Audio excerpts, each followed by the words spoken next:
Kaum muslimin jamaah Jumat rahimakumullah. Qala Syekh Ar-Razzaq rahimahullah, wan nasu salasun. Seorang ulama yang bernama Ar-Razzaq, dia mengatakan manusia itu terbagi ke dalam 3 golongan. Yang pertama rajulun, yang pertama adalah seseorang yang beribadah kepada Allah Subhanahu wa taala karena mereka merasa dirinya seorang hamba. Dia ingin melaksanakan tugasnya sebagai seorang hamba dan menunaikan hak Allah Subhanahu wa taala sebagai Tuhan yang sudah selayaknya untuk kita sembah. Ini tipe orang yang pertama, kata beliau. Jadi dia beribadah taat kepada Allah, melaksanakan perintah Allah, menjauhi larangan-larangan Allah, karena dia merasa dan sadar betul bahwa dirinya adalah seorang hamba. Dia ingat dengan firman Allah Subhanahu wa taala, "Wa ma khalaqtul jinna wal insa illa liya'budun."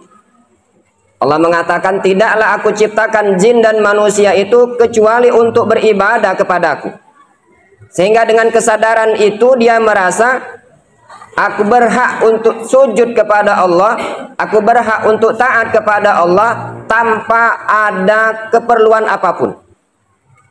Tanpa melihat kiri dan kanan, tanpa melihat surga dan neraka, tanpa melihat ancaman maupun pahala. Tetapi karena dia merasa aku adalah seorang hamba, jadi karena aku statusnya seorang hamba, maka sudah selayaknya aku mengabdi kepada Tuhanku Allah Subhanahu wa taala.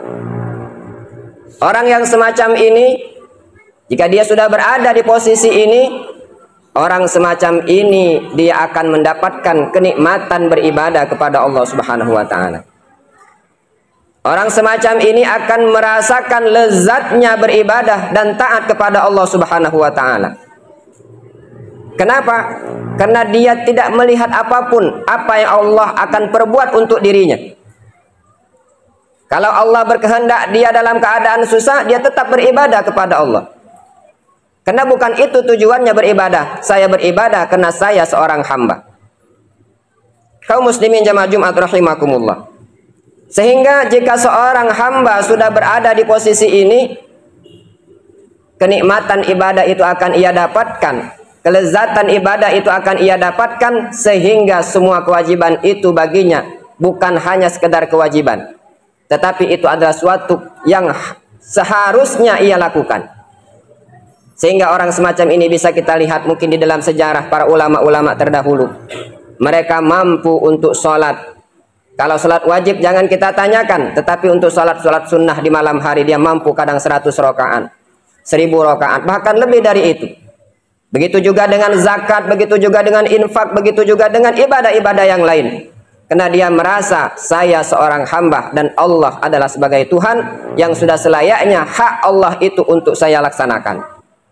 Ini posisi yang pertama yang disampaikan oleh seorang ulama ini, yang mengatakan bahwa ini orang yang istimewa, sehingga dia akan mendapatkan kenikmatan beribadah kepada Allah Subhanahu wa taala. Kemudian yang kedua dia menyebutkan wa rajulun an hadathu laha au husnuha husnu man nusibat lahu wa huwa muhalun biha. Golongan yang kedua ini adalah seseorang beribadah karena ingin namanya, ingin statusnya di hadapan Allah itu baik. Jadi dia beribadah karena ingin dipandang oleh Allah Subhanahu wa taala. Ingin dinilai oleh Allah Subhanahu wa taala sebagai seorang muhsin, orang yang baik. Beribadah kepada Allah Subhanahu wa taala supaya dinilai atau dipandang oleh Allah sebagai muti'un, orang yang taat kepada Allah Subhanahu wa taala. Ini level yang kedua. Kalau orang yang berada di posisi ini, dia melakukan ibadah bukan karena kenikmatan yang ia rasakan, tetapi dia menjaga statusnya di hadapan Allah Subhanahu wa taala. Dia tidak mau jika Allah memandangnya, Allah memandang dalam keadaan murka. Dia tidak mau jika Allah memandang kepadanya sebagai ahli maksiat. Dia tidak mau jika Allah memandang kepadanya orang yang lalai dalam taat kepada Allah Subhanahu wa taala. Sehingga ia jaga ibadahnya. Dia jaga ketaatannya kepada Allah Subhanahu wa taala dengan harapan, dengan tujuan supaya dia dipandang oleh Allah sebagai orang yang taat kepada Allah, sebagai orang yang soleh, yang patuh terhadap perintah-perintah Allah Subhanahu wa taala. Ini orang yang berada di posisi yang kedua, kata beliau.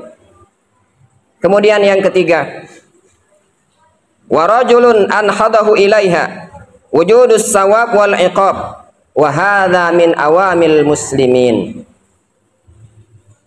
Siapa orang yang berada di posisi ketiga ini?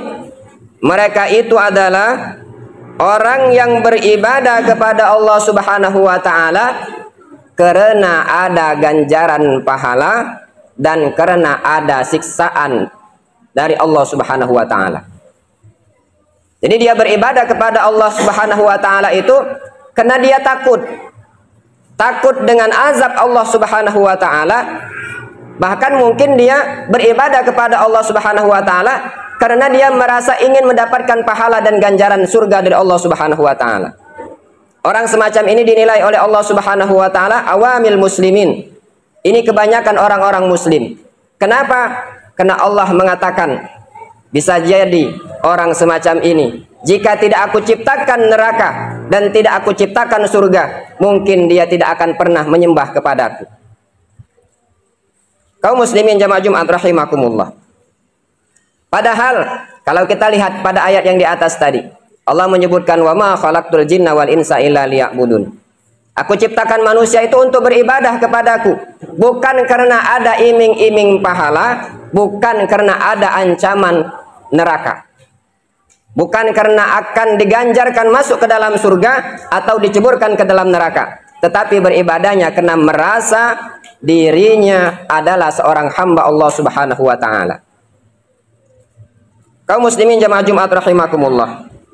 Sehingga ada sebuah riwayat menyebutkan bahwa jika dari sejak zaman Adam alaihissalam, Nabiullah Adam alaihissalam sampai dengan akhir zaman, yakni hari kiamat, Allah ciptakan manusia seperti Rasulullah Shallallahu alaihi wasallam.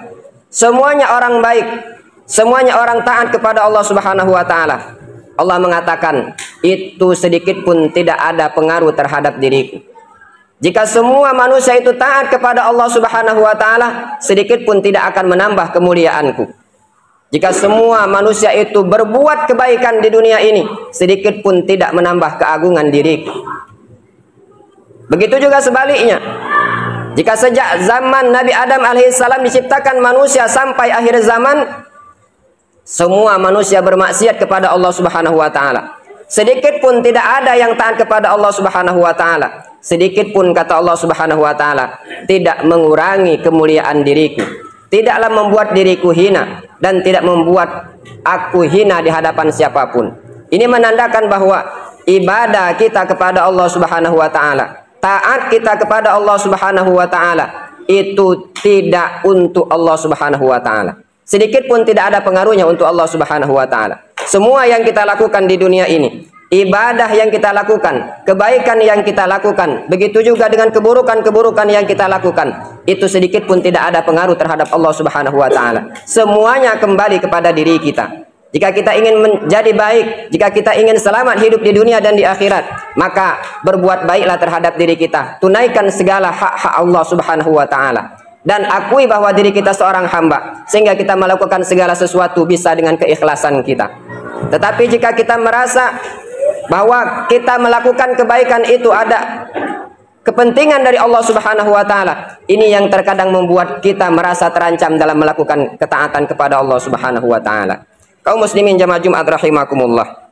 Maka sudah selayaknya setelah bulan suci Ramadan ini, kalau di bulan suci Ramadan kita mampu taat kepada Allah Subhanahu wa taala, setidaknya ketaatan itu masih membekas dalam kehidupan kita setelah bulan suci Ramadan.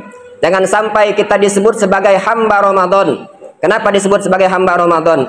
Di bulan Ramadan kita mampu taat kepada Allah Subhanahu wa taala, tetapi setelah Ramadan jangan-jangan kita mulai tidak lagi taat dan patuh kepada Allah Subhanahu wa taala. Ini yang disebutkan bahwa mereka bukan hamba Allah. Dia taat kepada Allah bukan karena Allah, tetapi dia taat karena keadaan, karena sesuatu, dan karena bulan-bulan tertentu. Ini yang kita takutkan, jangan sampai ini terjadi di dalam diri kita. Kaum muslimin jamaah Jumat rahimakumullah. Demikianlah khutbah singkat kita pada kesempatan kali ini. Semoga Allah Subhanahu wa taala selalu memberikan taufik dan hidayah kepada kita. Sehingga dengan taufik dan hidayah itu kita mampu bertaat kepada Allah dengan niat apa yang kita niatkan di dalam pemikiran kita, apa yang terbenak di dalam hati kita, apa yang tergerak di seluruh anggota tubuh kita, dengan tujuan kita untuk mendapatkan ridho dari Allah Subhanahu wa taala. Amin ya rabbal alamin. Aqulu qouli hadza wa astaghfirullahal azim li wa lakum.